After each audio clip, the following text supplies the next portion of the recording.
21 جرائم ایک شخص کے جن پر بریلی شریف سے فتویٰ آیا.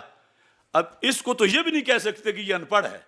اس میں جو کچھ ہے وہ تو انہوں نے، میں نے نشانیاں لگائیں، کتنی جگہ بریلی شریف والوں نے لکھا کہ یہ بات جو کر رہا ہے یہ رافضی ہے. انہوں نے کہا یہ کلمہ کفر ہے، یہ اشہد حرام ہے، یہ شیطانی بات ہے. اس بندے کو تو 80 کوڑے مارنے چاہیے ناروال کی تقریر کی وجہ سے. یہ مرکزی اہل سنت کا فتویٰ ہے، کسی کانکڑی چھی کا نہیں. برطانیہ میں علماء نے کئی اجلاس کیے، ان سے رابطہ کیا، انہیں بلایا کہ ان باتوں کی وضاحت کرو، جواب دو. لیکن سرکار معظم کے مزاج پر کوئی بات آئی نہیں.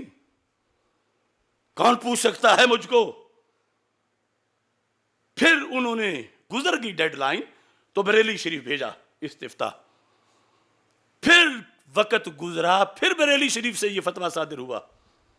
انہوں نے غیر جانبدار طریقے سے آزادانہ وہاں کے جتنے مفتیان کرام ہیں، جتنے آستانے ہیں بریلی شریف میں، اور جتنے مدارس ہیں اعلی حضرت کے جو فیض کے سرچشمے ہیں، سب نے بالاتفاق یہ فتویٰ دیا.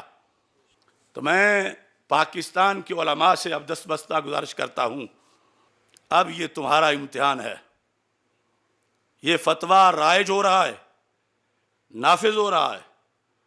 آج کی پریس کانفرنس میں ہم لانچ کر رہے ہیں، اور ہر مدرسہ، وہ چشتیہ ہو، وہ مہریہ ہو، وہ رضویہ ہو، وہ نعیمیہ ہو، جو بھی سنی دارالعلوم ہے، اس کے محتمم، ناظم اور اس کے مفتی صاحب سے ویڈیو ہم ان کے سامنے یہ فتویٰ پیش کروائیں گے.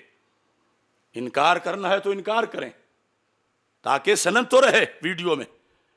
تصدیق کرنی ہے تو تصدیق کریں، لیکن اب دھاندلی نہیں ہوگی. اعلی حضرت کا کھا کھا کے نسل در نسل جب وہاں سے فتویٰ آیا ہے، یا تو یہ ہو فتوے میں کوئی سکم ہے، کوئی کمزوری ہے، یا فتویٰ اصول شریعت کے خلاف ہے، یا اکابر کے خلاف ہے، تو بات کرو. کسی پیر کو گونگا نہیں رہنے دیں گے، کسی مفتی کو خاموش نہیں رہنے دیں گے، اس کی خاموشی کی بھی ویڈیو بنائیں گے. کہ تم سنیت اپنی بتانے کے لیے تو بریلی کا نام لیتے ہو، اور جب دین کی بات آئے تو پھر حویلی کا نام لیتے ہو. سب کو اس فتوے پہ دستخط کرنے ہوں گے، اور عرفان شاہ کو واپس آنا ہوگا اگر جنت جانا ہے تو.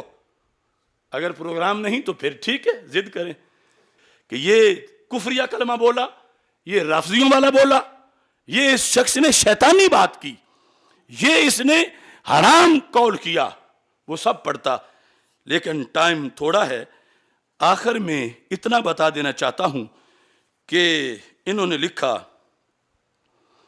کہ مذکورہ بالا امور میں متعدد کفریات ہیں اور باقی حرام و ناجائز، بلکہ رفض و دلالت کی افعال و اقوال ہیں. رفض جو میں رونا رو رہا ہوں، رفض کی اقوال ہیں، اور ساتھ اس شخص پر لازم و فرض ہے کہ اعلانیہ توبہ کرے، و تجدید ایمان اعلانیہ، و تجدید نکاح. یہ بریلی شریف کا فتویٰ ہے. کسی کان کڑچی یا چبل چٹھی، سکھر کی یا نین کی، ان کی بات نہیں. یہ مرکز اہل حق کروڑوں مسلمانوں پر جن کا احسان ہے پوری دنیا میں، اعلی حضرت آستانے کا ہے، کان کڑچی اور چبل چٹھی کا نہیں ہے. اور یہاں پر انہوں نے یہ لکھا، یہ اپنے عقائد و اقوال و اعمال سب اہل سنت کے موافق کرے. یہ بندہ جس کا نام عرفان شاہ ہے، اور ساتھ ان کے بھائی کے بارے میں بھی فتویٰ لکھا ناصر باغ کی پچھلی تقریر پر، اور آئندہ دین و سنیت کو نقصان پہنچانے والے امور مردودہ سے باز رہے، اور باوجود اطلاع جو سامعین مریدین وغیرہ ان امور قبیحہ و مردودہ کی جنہوں نے تائید کی یا راضی رہے. اب اس کے اندر جو آ رہے ہیں، خواہ وہ سید ہوں جو ہوں، سب پر توبہ و تجدید ایمان لازم ہے.